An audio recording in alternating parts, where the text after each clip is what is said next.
Chegou! Mais uma videoaula Biologia! Hora da chamada, pessoal! Não se esqueça de subscrever, acionar a campainha e pedir para te mandar todas as notificações. Dessa maneira você vai ficar por dentro, você vai ficar inteirado e inteirada de todo o conteúdo do Enem. Deixa eu dar mais um recadinho para vocês. É sobre a Loja do Estudante. Você já conhece a Loja do Estudante?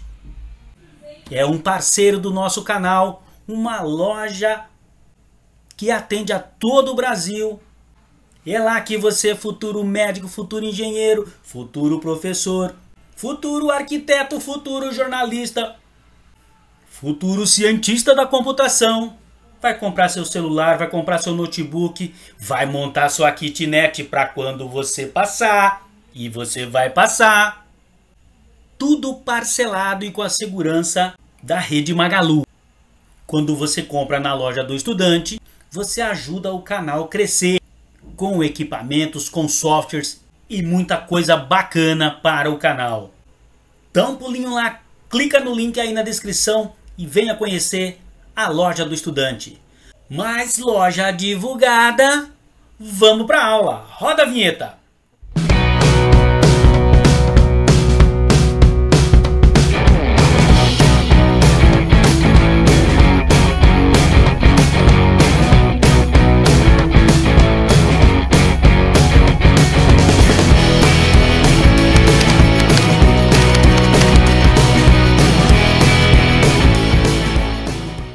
Vamos pessoal, hoje a gente vai falar do ciclo do carbono, mais um capítulo nos ciclos biogeoquímicos.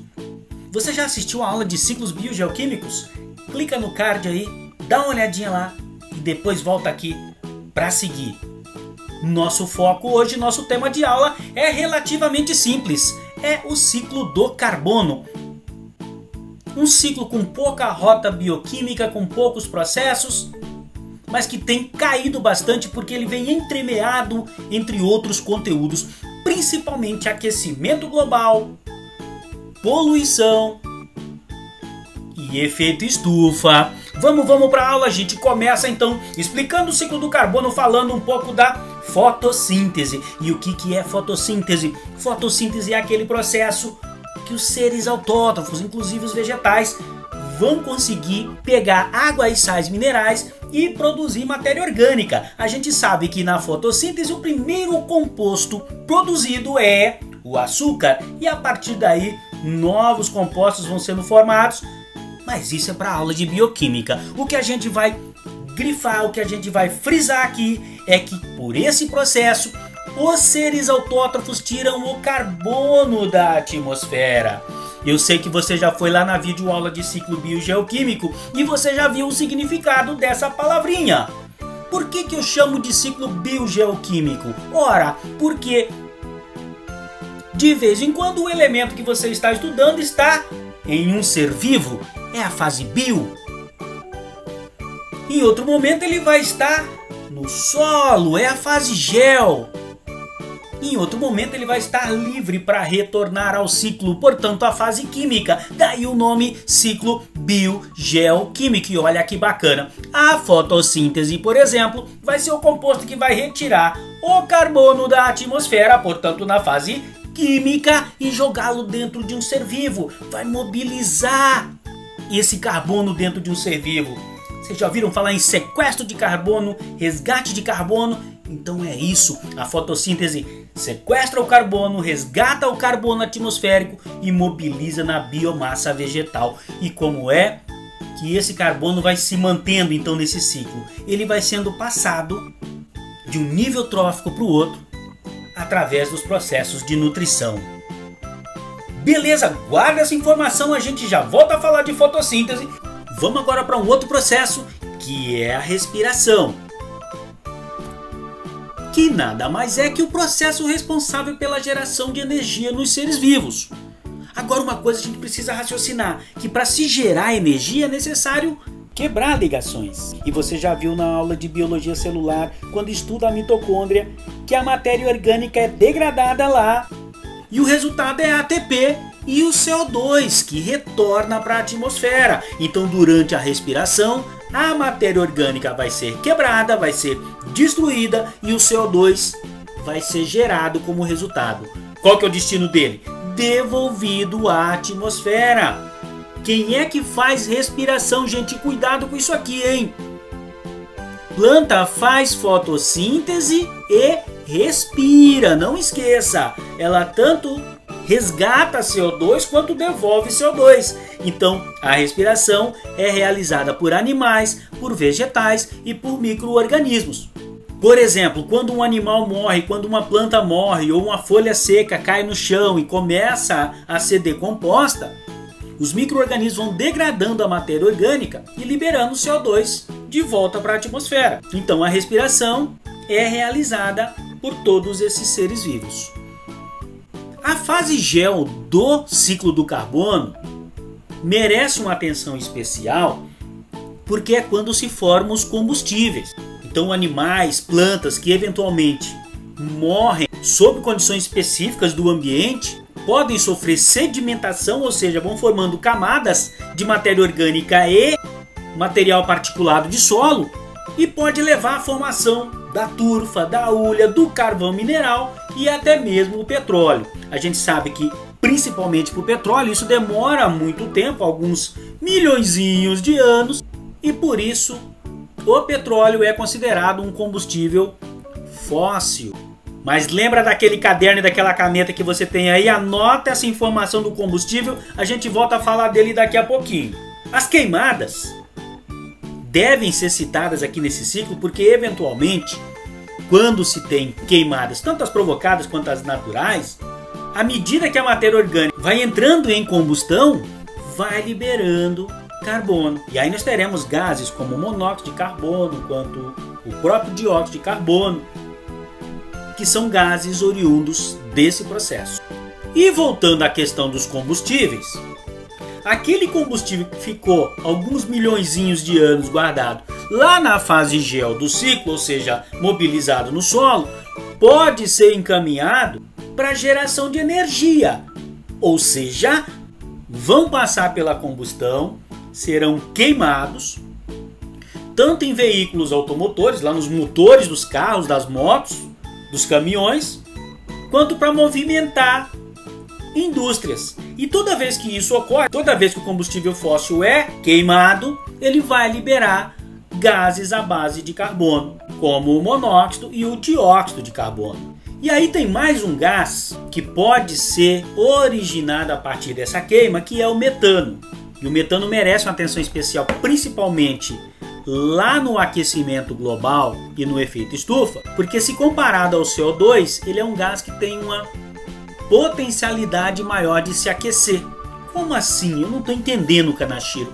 Por exemplo, se eu pegar uma barra de madeira e uma barra de ferro com as mesmas proporções e deixar as duas no sol, a gente sabe que a barra de ferro vai esquentar mais. São características desse material. São características das moléculas que montam esse material. Então, sem querer me aprofundar muito nessa parte da arquitetura química, dos arranjos químicos dos elementos,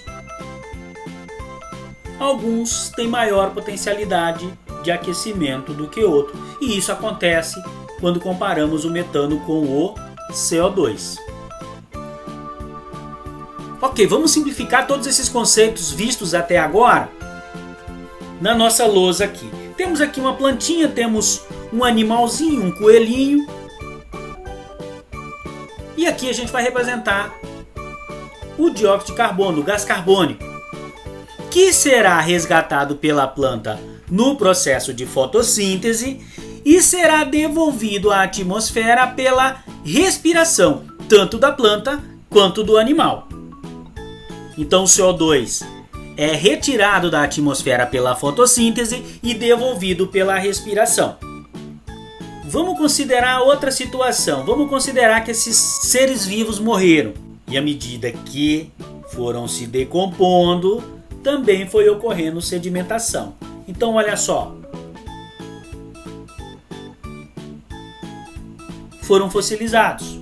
O CO2 saiu da fase química na atmosfera, foi para a fase bio nos seres vivos e agora está na fase gel, no solo. Acontece que o homem descobriu formas de se retirar essas reservas de carbono fossilizado e trazer isso aí de volta para a superfície. É o petróleo, pessoal. E se temos petróleo, agora conseguiremos alimentar as indústrias. Para chegar até a indústria, a gente vai precisar transportar. E lá vai os caminhões, os carros queimando e liberando o CO2 na atmosfera. E quando chegar na indústria, assim que o combustível também for queimado lá, libera outras formas de gás à base de carbono. Deixa eu chamar a atenção de vocês aqui agora para uma pegadinha das questões ligadas a gás carbônico.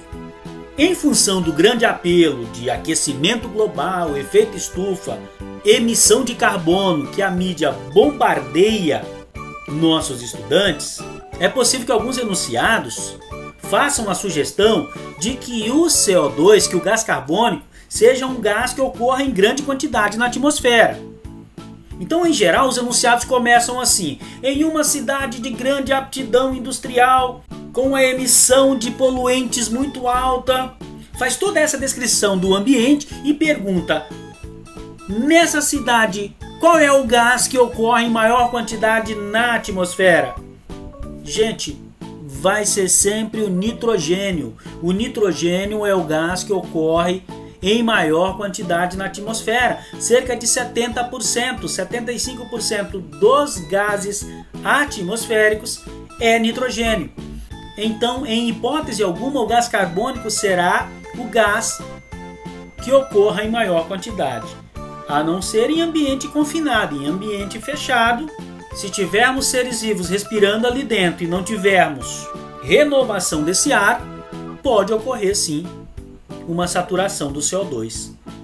Mas em condições normais, vai ser sempre o nitrogênio o gás que ocorre em maior quantidade na atmosfera. Então vamos voltar aqui nossos personagens do início da historinha. A planta vai retirar o CO2 atmosférico através da fotossíntese. E o animal e a planta vão devolver esse CO2 através da respiração. Espera aí um pouquinho, vamos repetir isso aqui de novo. A planta tira CO2 através da fotossíntese da atmosfera. E a combustão libera CO2. Como, por exemplo, a respiração? Sim. Isso nos remete a discutir mais um tema: os combustíveis verdes. O que seriam esses combustíveis verdes? São combustíveis produzidos a partir de fontes renováveis vegetais. Eu vou dar um foco aqui, pessoal, só os combustíveis oriundos de material vegetal. Como, por exemplo, o biodiesel e o etanol. Então, o biodiesel tem sido amplamente produzido a partir de plantas oleaginosas, a soja, por exemplo. É claro que já existe hoje tecnologia para se produzir a partir de gordura animal, mas como eu disse a vocês, o nosso foco é fonte vegetal. E temos o etanol, que pode ser tanto produzido a partir da cana-de-açúcar ou do milho, principais matrizes energéticas para esse combustível. Então por isso a gente chama de combustíveis verdes, porque são originados a partir do processamento de material vegetal. Mas agora atenção, atenção, porque isso também pode vir em forma de pegadinha. Não é porque vem de planta, não é porque é um combustível verde que ele não é tóxico.